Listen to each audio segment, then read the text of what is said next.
in. So thank you for being at this conversation. And we're so excited to be joined by faculty members, both at the University of Virginia and the College of William and Mary.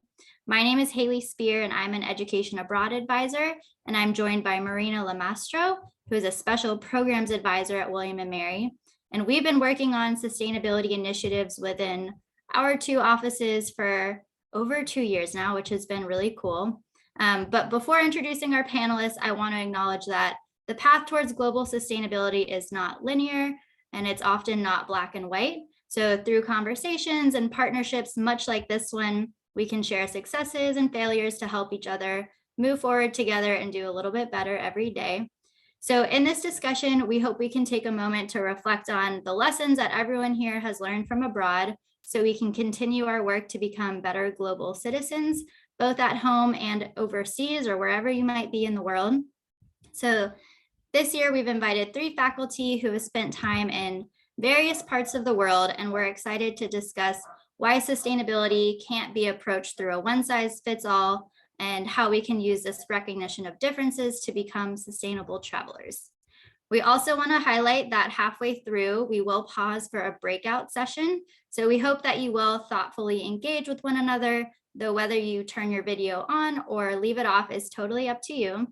And we're also joined by our Office of Sustainability at the University of Virginia here. So we've got Dana with us, and she'll bring it home at the end of this conversation, highlighting resources on grounds, which will be wonderful, and we're excited to have her.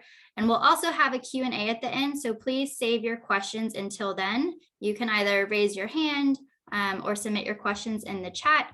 But until that time, please leave your microphone off during the panel until our breakout rooms. And with that, I will turn it over to Marina to introduce our panelists. Hello, everyone. Thanks for joining us. As Haley said, we have 2 panelists from William and Mary and 1 from UVA. So Mark, you are first to my right. So if you want to introduce yourself.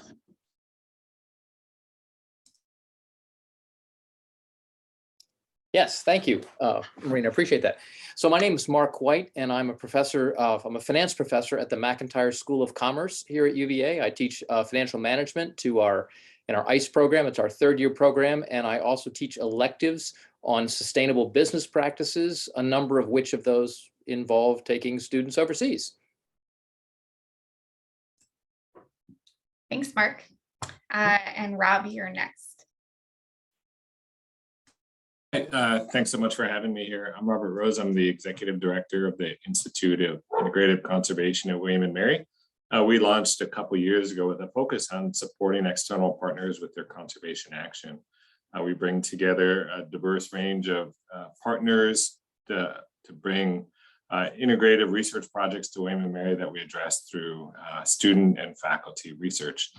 Prior to William and Mary, I was at the Wildlife Conservation Society for 7 years, where I did spend a lot of time traveling around talking to people about conservation. And last but not least, Rowan. Hi, everyone. I'm happy to be here today. My name is Rowan Lockwood. I'm the chair of geology at William and Mary. I teach a wide variety of different courses, including Earth's environmental systems and Extinction is Forever, that directly relate to sustainability. I do a lot of field work in far off places, including Kenya, the Great Barrier Reef, and the Bahamas. And I'm very excited to be running a study abroad trip to the Bahamas this May. Awesome. So thank you all again for being here. And with that, we'll jump into our first question. So this is, what are some challenges as it relates to sustainability that you've witnessed abroad? So as an example, I previously worked with a study abroad program in Greece, and anytime you go out to eat, when you sit down to dine, immediately a single-use plastic bottle of water is brought to your table before you can even say, no, thank you, or what have you. So what are some of the things y'all have seen abroad? I can start just along those lines. I know when I traveled, a lot of my travel was spent in lower income countries.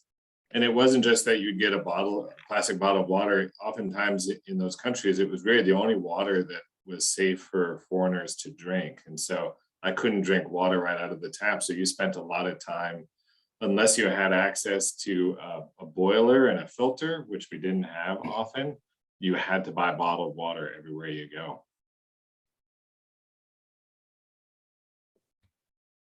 Yeah, and I would say when I do field work in the Bahamas, I'm constantly reminded of the fact that it is a really, really remote island that we work in. And over the years, I've been going there now for about 22 years. And when I first started going there, the island had a pretty nonchalant approach to plastic pollution and also to fishing. And so you literally fished whatever you wanted, the larger, the better, the tastier, the better. And over the 22 years that I've been going, I've really noticed that fishing sustainability has become an issue. The Bahamas is starting to develop NPAs, marine protected areas. And so locals are becoming increasingly aware of what they're fishing and whether things are overfished. And they're also starting to develop their own policies on plastics use in the island itself after years and years of building up, plastic bottle and plastic sort of pollution in their landfills and having some of that make its way back into the ocean. It's just been fascinating to kind of watch the shift locally as I've been visiting. Rowan, can you speak to how that decision was received by locals or the people there? Was it really hard or was it embraced? Yeah, so, on both the fishing and the plastic, pollution, it came from the community itself. So I can remember about 6 years ago, the community came to the research center where I work, and they basically asked the research center to start using reusable cups as opposed to disposable plastic cups. People were completely thrilled to make that change. A lot of our universities in the US paid for those cups to kind of shift that change over. And so that was an example of something that was really came from the community and came from grassroots sort of initiatives within the community. The fishing side has been tougher. That's really been established from the government in Nassau. And I would not say that the locals are completely sold on this. The Nassau government is trying to get locals to switch to fishing lionfish. And lionfish are a big invasive species in that area. So it's sort of a win-win situation, but the locals view the lionfish as kind of a weed invasive species. They're not convinced that it's as good to eat as some of their native species. So I'd say that message hasn't gone over as well as the plastic one. Another thing I might add is that you asked about challenges that we see abroad that aren't necessarily challenges for the United States here. And one of the big ones I see is education. Actually, in the United States, there's not I haven't detected a huge amount of gender discrimination, at least compared to some of the developing countries where, pretty much girls and women have, I think, pretty much equal access to education, high school and college here in the States. And we, for example, even like study abroad, I believe is the majority are women participants doing this, but that's definitely not true in developing nations. In Kenya and Ghana, for example, we've witnessed this quite a bit. And the reason this is pretty telling for me is from a sustainable perspective, because educating women and girls is actually the #2 solution in Project Drawdown for reducing carbon emissions. And so if we could have greater access to that, it would enrich the lives actually of the women, their families, and even the communities, but also it would slow population growth. And that's a way to pull down emissions. So that's a challenge that I see overseas that we don't seem to have as much here, to your question. That's fascinating. And the first time I've heard that fact or tidbit. So thanks for sharing. Big. Rowan touched on an interesting point talking about the difference between community-driven change and government-driven change. What other experiences have you guys seen with that, and either a positive or a negative experience? Yeah, in my experience, a lot of the countries that I work in tend to be lower governance countries where the big government sort of sits in the city center and oftentimes feel pretty disconnected when you get out of those cities and move into the rural areas. So when I was working on conservation projects, we'd often be in very rural areas, places without electricity, without a lot of resources. And it just seemed like there was a real disconnect to anything that was happening at the central government to what happened at the local level. And there are always local elected officials that would try to implement different strategies, but from a conservation perspective, there really wasn't a big impact between what was happening in the government and what was happening when you move into these rural areas.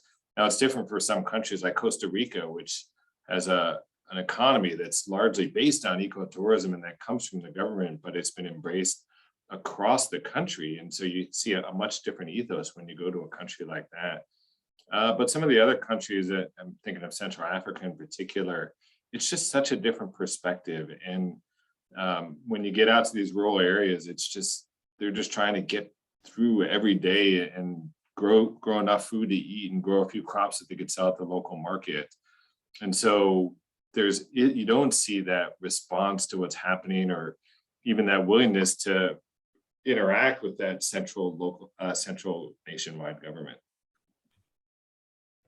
Yeah, I would say that I see similar issues in the Bahamas and when I've worked in Kenya. So to use another Bahamas example, the island is really water scarce and all of their water comes from rainwater. And so people are very careful about how they use it, extremely careful, including sort of shower use and laundry and that sort of thing. And so, anything that comes down from Nassau in terms of water use is an easy selling point for the island. Conversely, they have a very endangered species of iguana on this island. And one of the main ways to save this iguana is to cut down on the feral dog population and just the domesticated dog population.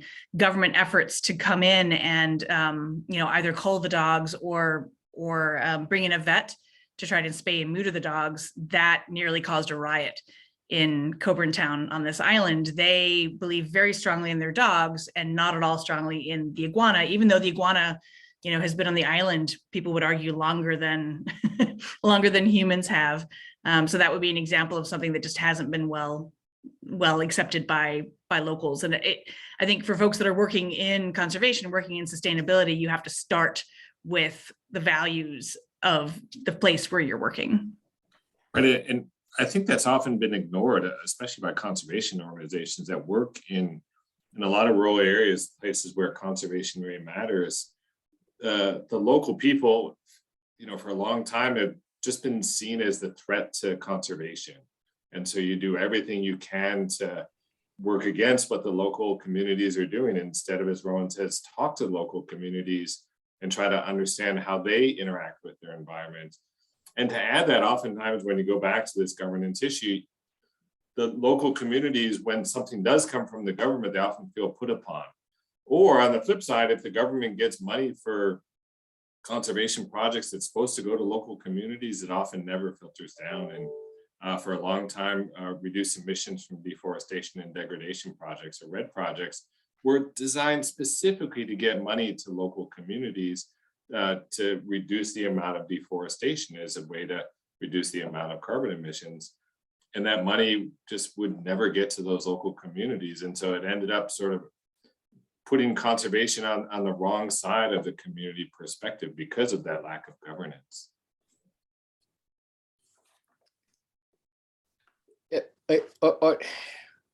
On the other hand, in some developed countries, Mhm. I've done a lot of work in Germany, and I'm actually pretty envious of the government programs there. I mean, like for example, there's greater enthusiasm, greater social engagement with sustainability issues in Germany and the Nordic countries there. And it's backed up by the political will, where the government actually does something. And one of the examples that jumps out at me, because I probably ran into it when I was over there the first time there, in 1991, they passed a mandatory packaging ordinance, which required retailers to take back and separate their used packaging.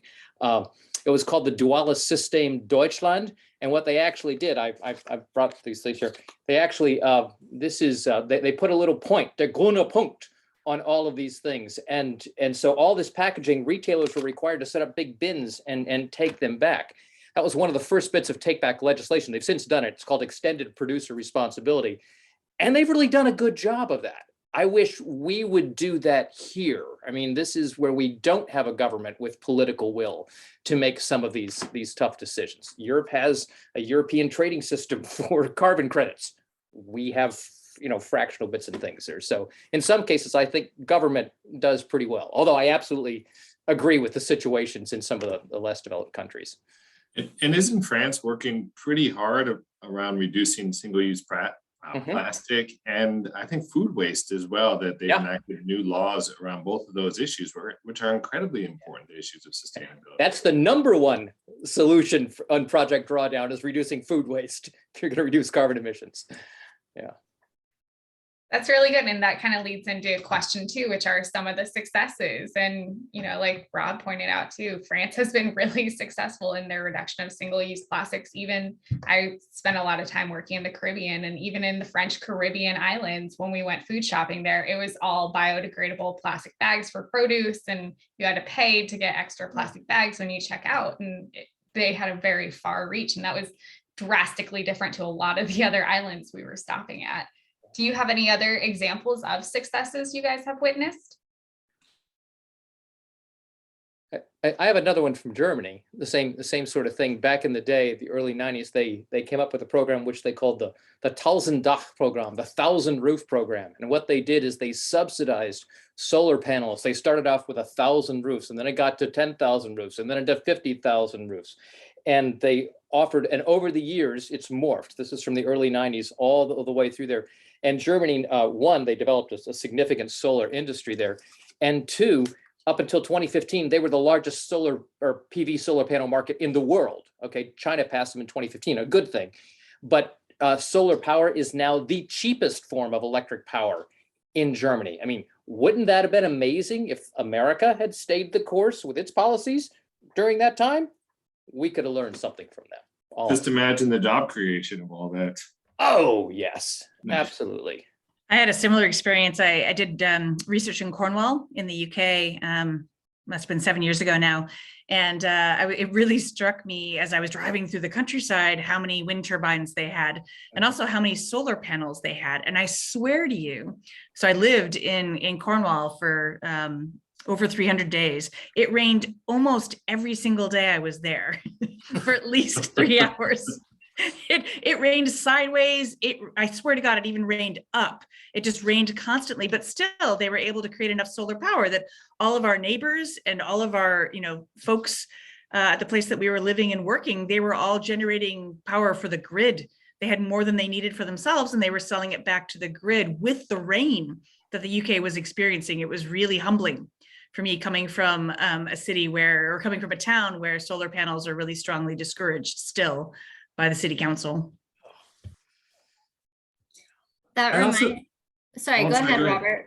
No, I was going to suggest that there's also different ways to look at this idea of success. And one of the things that I always noticed when I would travel internationally was that people had a much different approach to just what is garbage, for example. And so you don't see the same disposable approach that I often see that we have here. We wear a shirt for a week and we throw it out because we're tired of that fast fashion. We take our plastic bags from the grocery store and we throw them out immediately. And when you travel to other places, they just have this sort of ingrained approach that everything could be reused and everything should be reused, and nothing should be really wasted if you can repurpose it, reuse it for something else. And I shared this story the other day when we were talking, when on my first field trip, we were measuring the size of fields with something called a hip chain. And a hip chain is this little spool of string that you have attached to your hip, and you'd walk along and it would spool out and it would count how much of the hip chain thread would be released. And that's how you'd measure the size of fields. This was before we had GPSs to use. And we used to, as researchers, we would just leave in the field and they would dissolve after a while. But whenever I was doing this, someone would always walk behind me and spool it back up on their hand. And I would ask them what they're doing, and they'd say, well, we'll reuse this. We could use this to sew something. We could tie up packages, whatever it was, they were going to reuse that. You just don't leave something there as waste. Different approach for sure.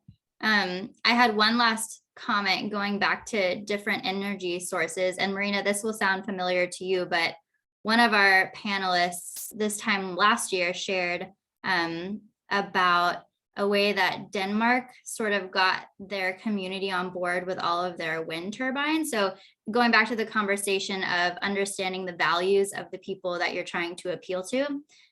So this group or neighborhood of people were told that wind turbines were going to be put up in their backyards, and they were really upset because they're ugly and all these things. And what the government did was give them a tiny investment into wind energy. And so instead of looking out and seeing these ugly wind turbines, they're like, oh, this is making me money. And they were happy. So imagine that.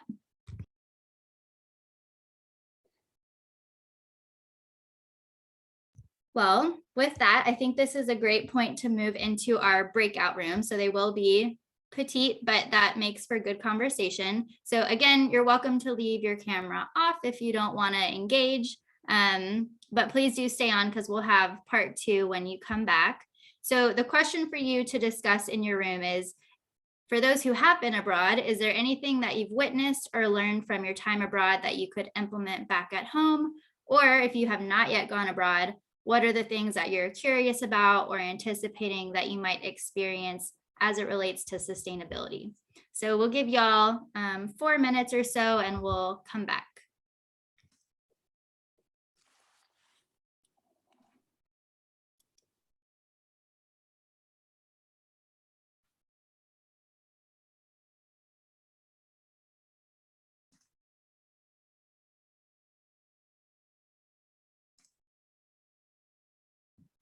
Should we pause the recording?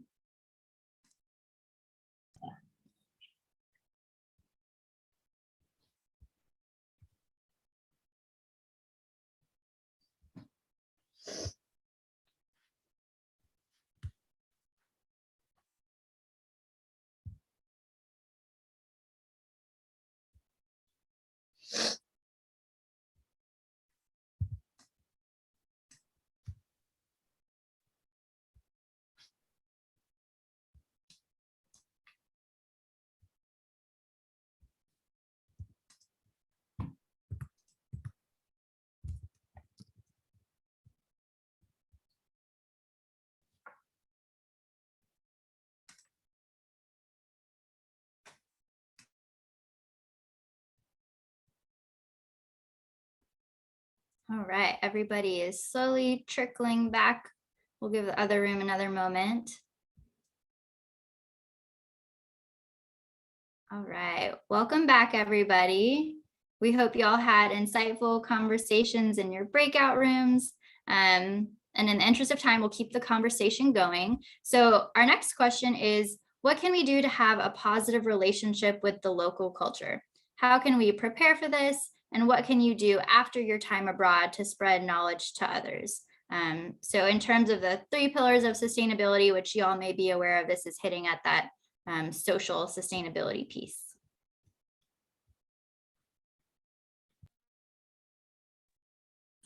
I'll start, although I'll say it's very hard to prepare if you've never traveled overseas, and it kind of depends on where you're going, and what country you're going to, and that's going to change the way you prepare. But I think that the best advice is listen to people, try to hear their story, try to engage them in listening to what matters to them, and see if you can pull that out of them, because everybody kind of wants to talk about themselves. And if you can steer the conversation around sustainability, you might get a really great understanding of those local perspectives. Yeah, I'll add another sense to that. And I would say watch and sort of notice what's going on around you. So watch how people interact with each other, watch how they interact with the environment, watch what's important to them, because often their actions will tell you sort of what their values are and what's important to them. I'll give you a concrete example of this.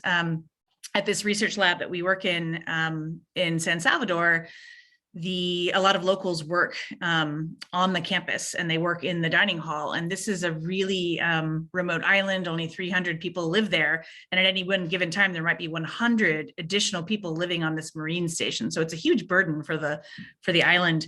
And they only get a cargo ship once every 2 weeks. And I can remember one of my students went to the head of the dining hall, and I'd prepped them ahead of time about the importance of wearing appropriate clothing and making eye contact and asking people how they are. You don't just grab your food, you ask people how they are first, and all these niceties, saying please and thank you. But one of my students, they refused to serve him one day, and they wouldn't tell him why. And he came to me and he said, they won't give me any pancakes. And so I was talking to the ladies behind the counter, and they said that he had taken extra pancakes the day before and he'd thrown them away. Oh boy.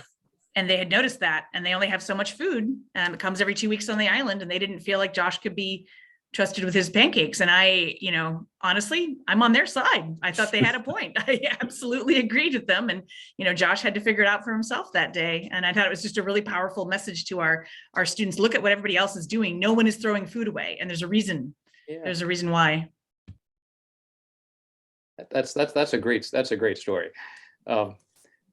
I'd say the positive relationships part, probably the thing is to practice humility, to recognize that we don't have all the answers, and particularly unless you've walked a mile in someone else's moccasins, you really don't know all the relationships that are happening there. And the anecdote I'll share is I once co-led a class to Tanzania with a colleague from the medical school.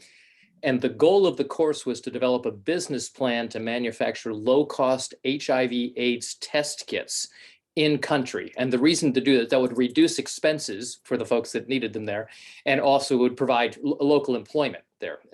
And so we're going along, and a couple things jumped out at me. One is that, so we're right down from the Kilimanjaro Christian Medical Center, the hospital, and there are all these shops outside the street with folks that made coffins. I've never seen so many shops. And of course, it's still telling there, they were there because lots of folks don't make it out of the hospital alive. All right, you get HIV/AIDS and you're there. That was absolutely telling. But more directly related to our project. So we were there for a couple of weeks, and the day that we were supposed to give our big presentation, and we've been living with Tanzanian students the whole time there. So the morning we're there, and we were going over the financials one last time, just to make sure before we met the board of directors, everything was all in order there. And all of the Tanzanian students start snickering about the numbers for our wages that were going on. They're like, giggling, what's going on? We're thinking, oh my gosh, what's going on here? Because we had carefully gathered this information from talking to higher ups in Muckety Mucks, and we thought we had all our numbers there. And numbers correct. And it turns out that what we had not understood and what we never would have learned, we believe, if we hadn't been hanging out with them, living and cooking with them all this time, is that in Tanzania, an awful lot of your pay is made under the table. There are these informal payments. We didn't know that. On paper, everything looked good. All the taxes were good. But if we hadn't had that good relationship with these folks there, we would have completely blown that. Well, we actually did. Our numbers were way worse than we expected them to when we presented it. But you can see, and if we hadn't known that, if we hadn't, I think, been as you said, listening and humble and curious, empathetic, that wouldn't have happened. And that was super, super informative, and kind of saved the day for us at the very last minute. That thank you for really missing this, for not letting us miss this. We did not want to go through there. So Mark, I love your point about being humble. And I know for me, it was something it took a while to learn. And when you travel overseas, a good thing to remember is that things are different than how you expect them to be. And you can't expect things to be the same just because they're one way here. And I remember when I was in Cameroon, and well, let me add, it also takes a while to get used to the flow of a country, of being in another country. And so give yourself a month just to get used to being somewhere new, and absorb as much as you can over that first month and figure out how to work into the flow of the country. So when I was working in Cameroon, we would make plans. I was going to farms and working with farmers on human wildlife conflict stuff. And we would meet on Thursday and say, okay, we're going to leave at 9 in the morning on Friday to travel up to the farms for the weekend and spend the week there. And so I'd get all my stuff ready. I'd be ready at 9 o'clock. I'd be waiting for the truck to come and pick me up. And literally I'd be sitting there till 2, 3 o'clock in the afternoon. And the first few times it really, really bothered me. And I'd get angry and I'd yell at people. And then I realized it was my fault for getting so upset and having my expectations to be different from what normal expectations would be in Cameroon. And once I changed that perspective, once I recognized that I have to work within the framework of how people here work, I knew not to get ready at 9 a.m. Yeah.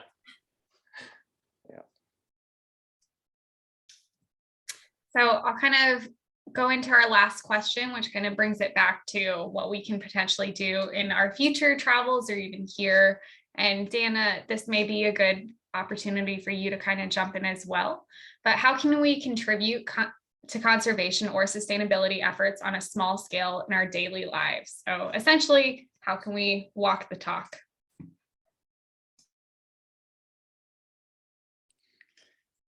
Well, I'll suggest that I think that's an absolutely great question right off the bat there. And I've as I mentioned, I teach a number of courses. A couple of them are right at the intersection of conservation and business. I've taught the business of saving nature for a number of years. I taught a conservation finance course the January before there. And one of my favorite quotes for those courses comes from a Senegalese forester from Baba Dione. And he says, "In the end, we will conserve only what we love. We will love only what we understand. And we will understand only what we're taught." And given that, I think all of us, faculty and students, have a role to play here, because particularly, I'm fond of saying, or the Bible says, you got to first take the log out of your own eye, right, before you're doing this. And so to this end, when you said to how can we contribute to these efforts, to me, it's learning where we are. So like in my on-grounds classes, I give an assignment where students are required to track the carbon emissions arising from their diet, their transportation, and their energy use for a week. And then just last week, they had to track their use of single-use plastics right there. And I have done this along with them. And I got to say, the interesting thing is participating with this and seeing what's going on. Our eyes are open. It's like, we know now, we recognize, we understand, we acknowledge, we've got all these things. And to a person, to a student, everyone has written back, and I'm going to make changes because we now understand. And I think that's one of the huge keys that we could all contribute. If we understand what our impacts are, and then we teach others, right, so they can understand as well. I mean, that to me, that's how we walk the talk. And for those of us that are educators, I think we believe it in a big way, but it works for the students too. I'm counting on them to be the leaders of tomorrow, and they are the ones that need to teach others from that. So that's my thing. Baba Dione, he's there. He's the God. We can serve only what we love. So I would agree with much of that. I think when it comes to the smaller things, I would always encourage my students to think about their own footprint, whether it's their carbon footprint or their plastic footprint or their energy use footprint, et cetera. We've come up with several examples in this panel discussion of watching your water usage and, watching, for example, your local food sourcing and that sort of thing. We can all keep track of it, for ourselves, and we can all think about our own footprints.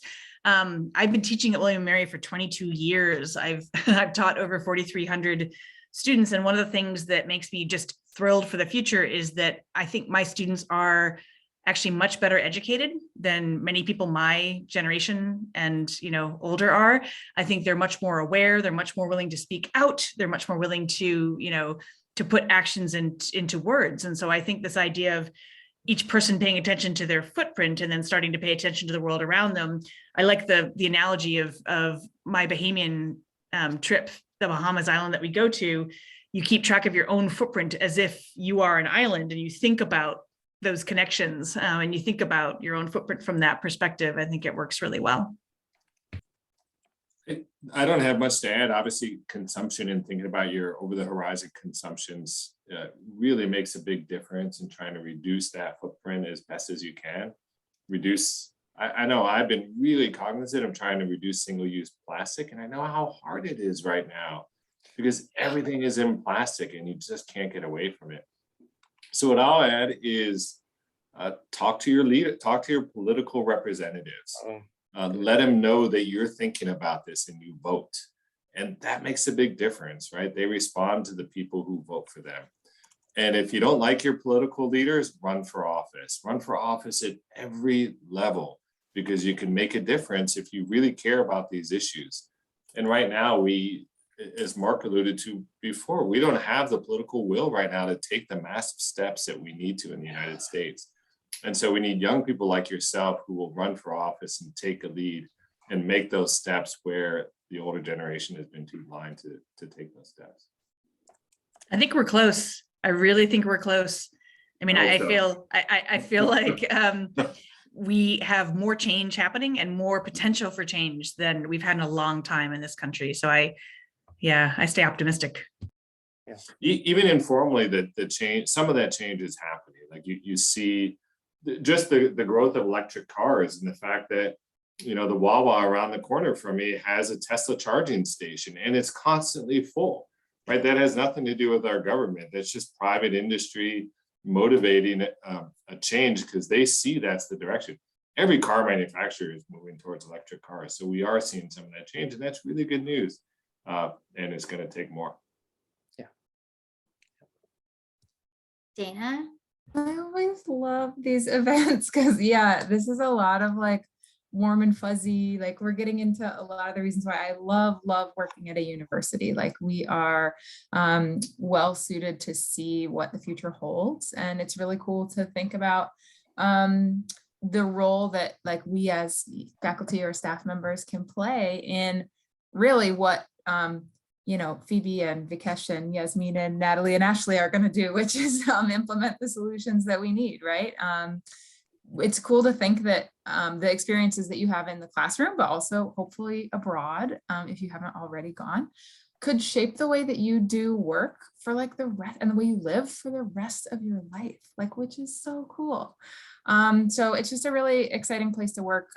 It's great to work with young people. And yeah, I agree that like, I think when I was in college and I was learning about the role that I could play in addressing these big challenges like climate change, I was thinking, well, I'll be really persuasive and I got to learn how to talk to people about why these issues matter. And like, it's not all a hoax and like, it's real.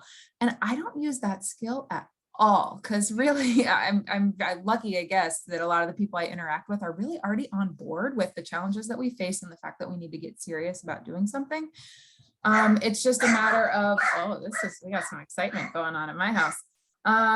It's just a matter of like figuring out how to channel our efforts, I think. Like, I know sustainability can feel overwhelming, and knowing where to start is tricky. I guess the advice that I have when it comes to individual action is really to just take that next step, whatever it is, and be sort of like non-judgmental and compassionate about both yourself and other people. And that kind of ties into what we were talking about too, with like visiting other cultures and seeing like what sustainability means to them. But I think it applies here too. So like, you know, when we go to another country and we're like, man, they're using all this bottled water, like, don't they care about the planet? It's like, that's such an, like, that's a very arrogant perspective to take. And so when we, as much as we can, try to put ourselves in other people's shoes and recognize that like, yeah, this might be one of the areas where this other place has a hard time taking steps, but maybe they're doing a really great job with,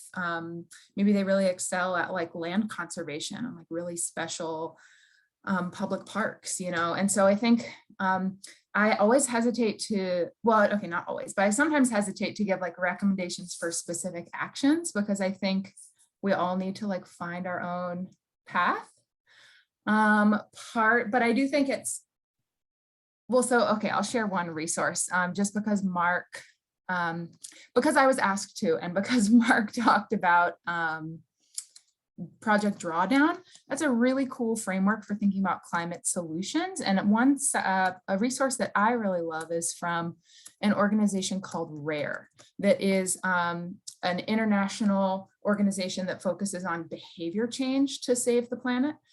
They have this campaign here in the US called Make It Personal. And this is where they've taken the drawdown solutions and they've figured out which of these 100 big climate solutions are most impactful, when adopted by, and like most attainable for like individuals to help with. So there's these 7 actions that they recommend. It's A, B, C, D, E, F, G. It's really easy to remember. And there's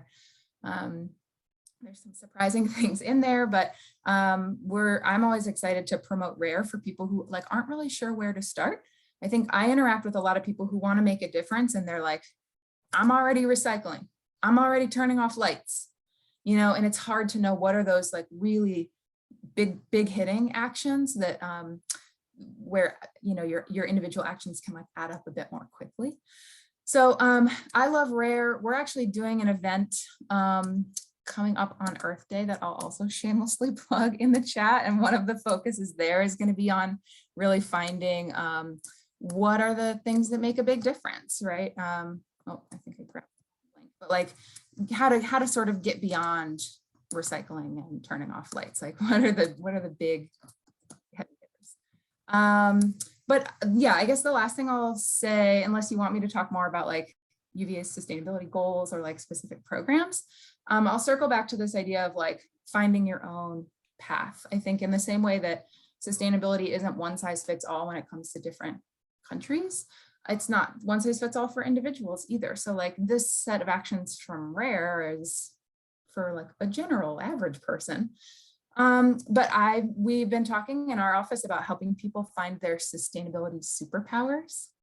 I feel like we all have unique skills and expertise. We have unique networks, and we have unique passions. And if we can find the right combination of all of that and really focus on, maybe it's not the traditional sustainability stuff. Maybe it's not the heaviest hitting stuff, but if it's an area where you are like uniquely poised to make a difference, really dig deep on that. Haley and Marina are demonstrating a great example of that today, right? Part of their job is hosting events and educating people about how and where they can study abroad. They are also passionate about sustainability and they are infusing their sustainability interest into that element of what they do.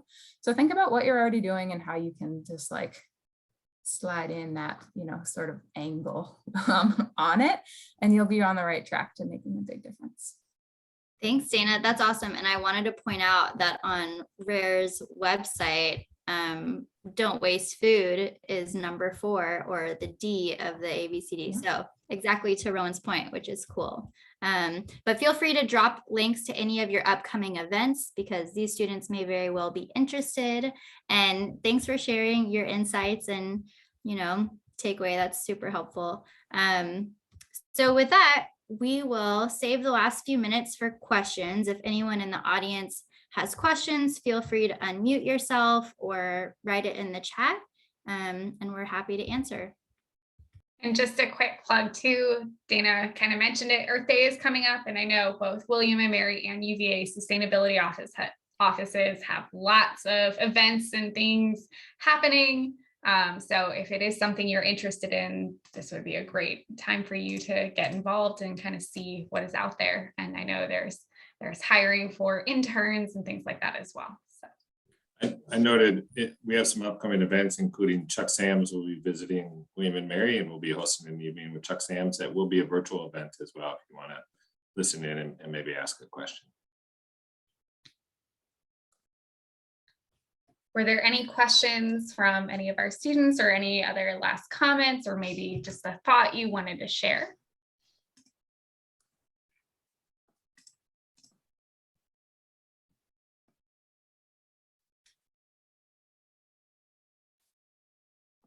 Well, if you have any questions, you're always welcome to follow up with Marina or I, and we can ask if our panelists are willing to connect with y'all. But I found this to be a really riveting conversation and hope y'all did too.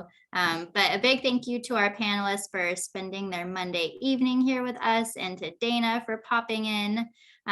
Good luck with all of your upcoming events, and thank you all so much for joining us. Thank you guys so much for hosting. Can I make a suggestion? If it's possible to send resources out after the fact, we didn't talk about programs that highlight sustainability. And I know one of the folks in our breakout room was like, I have yet to study abroad. We Absolutely. can share some suggested study sites. That would be amazing. Iceland. The Iceland study abroad programs are just, from a sustainability standpoint, just phenomenal. Highly recommend. We have, I know both Haley and I have helped build out lists of programs that focus academically on sustainability, both faculty-led ones, but also ones through providers. So we have lists like that on our website, so we can share that with our attendees here, but that's available too. So hopefully you guys will find somewhere to go abroad and study some form of sustainability or conservation. We're dropping so many links in the chat, but Good, great. That's what it's there for. Great. Cool. thank you guys. Thank you Thank so you. much. Thank you Have a all. good Have a evening. nice night. Have a good Bye. night. Take care. Thanks, everyone.